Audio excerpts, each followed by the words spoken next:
स्वयमेवात्मनात्मानं वेत्थ त्वं पुरुषोत्तम भूत भावान भूतेश देव देव जगतपते। इसकी व्याख्या इस प्रकार है। भूत भावान भूतेश देव देव जगतपते पुरुषोत्तम। संपूर्ण प्राणियों के को संकल्प मात्र से उत्पन्न करने वाले होने से आप भूत भावान हैं। संपूर्ण प्राणियों के और देवताओं के मालिक होने से आप भूतेश और देव देव हैं।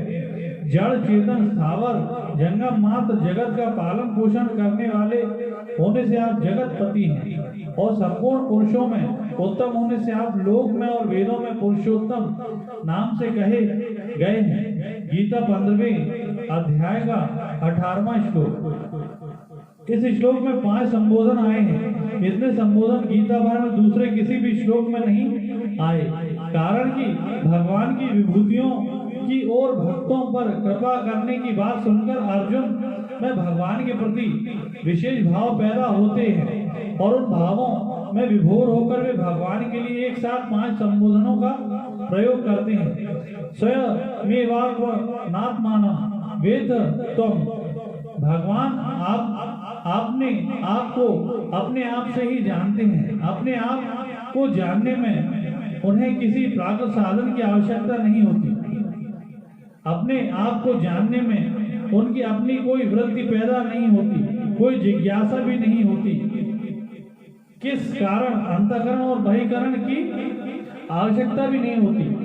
उनमें शरीर का भाव नहीं है। वे तो स्वतः स्वाभाविक अपने आप से ही अपने आप को जानते हैं। उनका यह ज्ञान कारण निरपेक्ष है, कारण सापेक्ष नहीं है।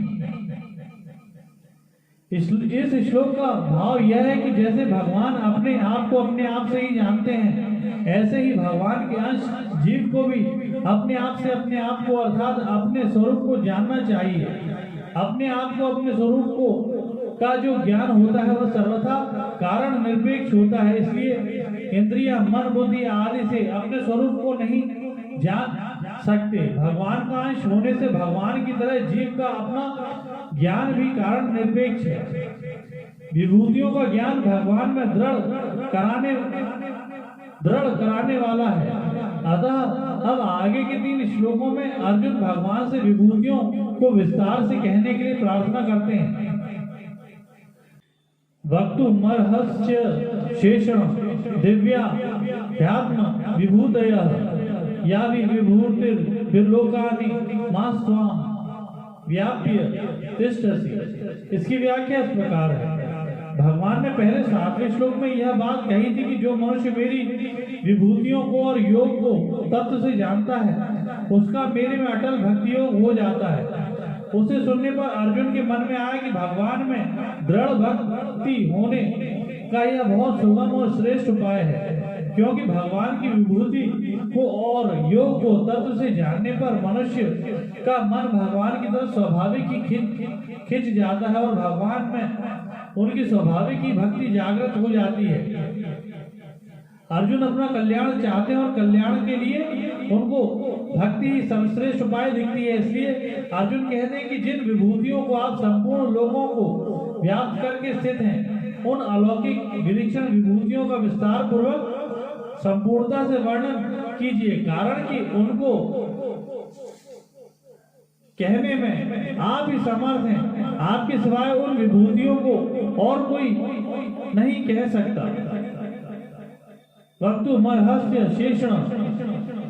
आपने पहले 7वें 9वें और यहाँ 10वें अध्याय के आरंभ में अपनी विभूतियां बताई और उनको जानने का फल दृढ़ भक्ति योग होना बताया।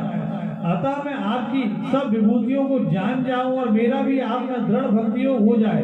इसलिए आप अपनी विभूतियों को पूरी की पूरी कह दें, बाकी कुछ न रखें। दिव्याध्यात्म विभूतयः।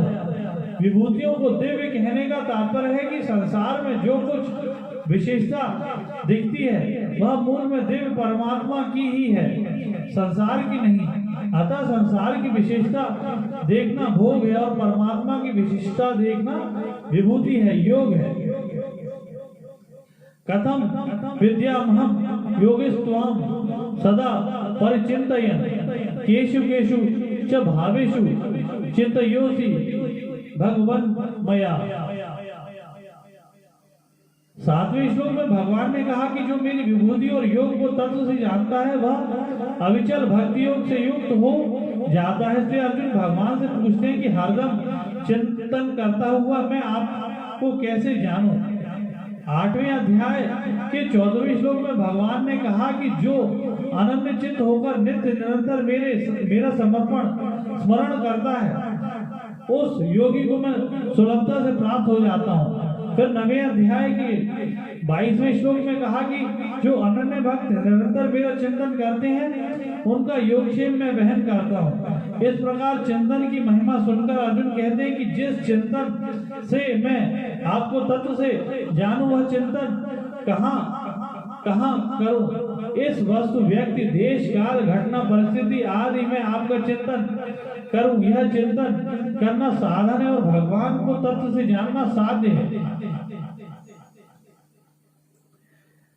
विस्तरेणात्मनो योगम विभूतिम च जनार्दन भूयः कथय तर्तिः क्षणवतो नास्ति मे मृतम्।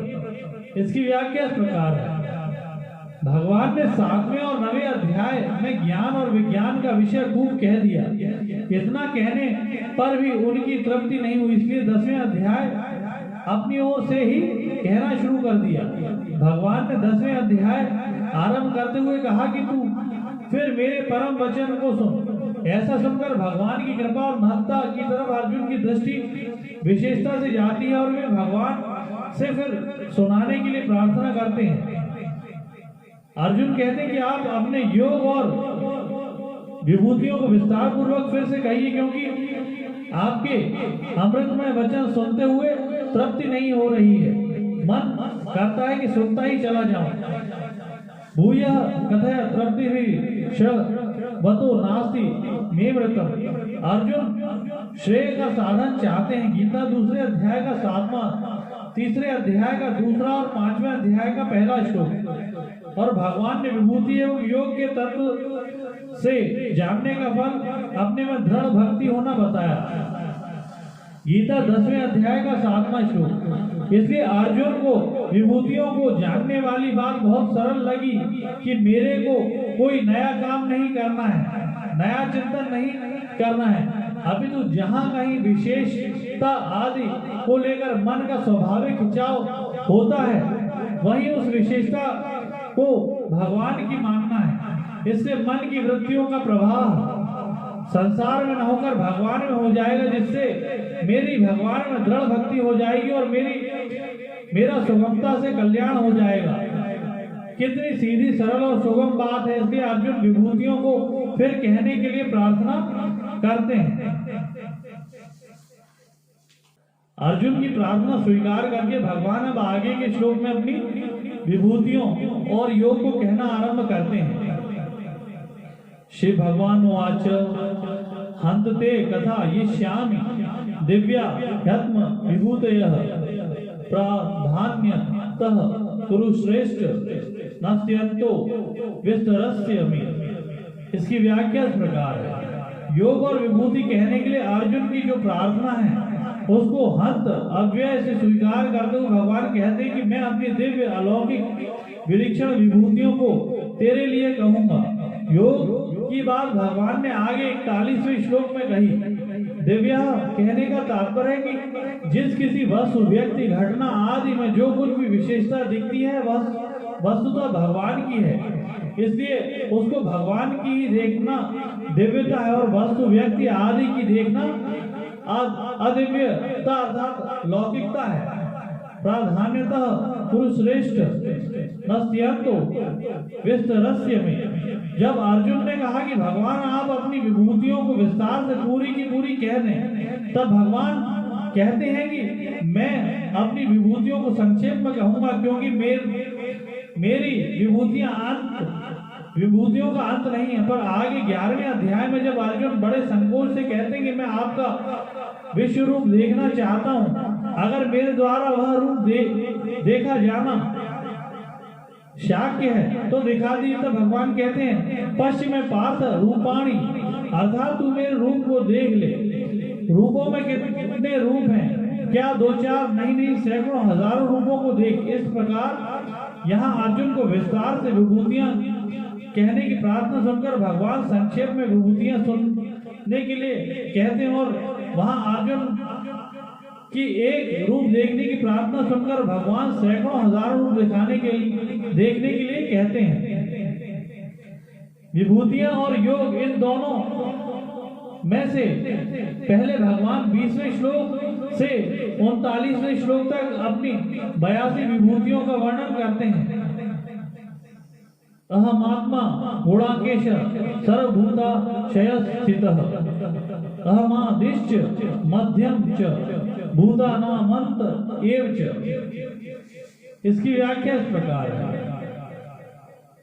यहाँ भगवान ने अपनी संपूर्ण विभूतियों का सार कहा है कि संपूर्ण प्राणियों के आदि मध्य तथा अंत में मैं ही हूँ। यह नियम है कि जो वस्तु उत्पत्ति विनाशशील होती है, उनके आरंभ और अंत में अंत में जो तत्व रहता है वही तत्व उसके मध्य में भी रहता है।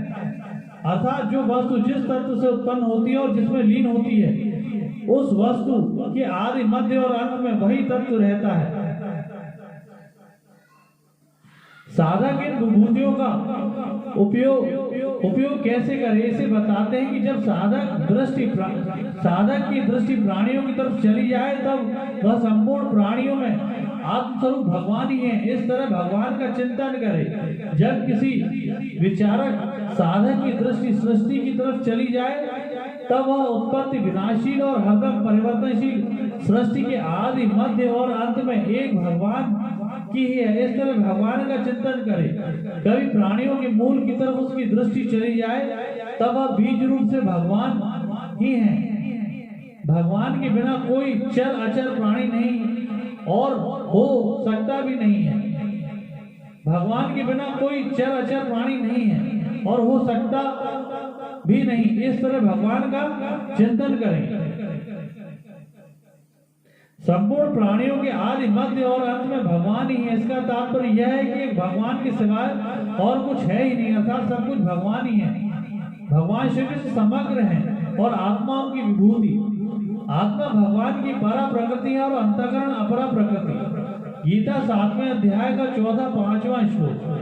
परा और अपरा दोनों ही भगवान से अभिन्न है।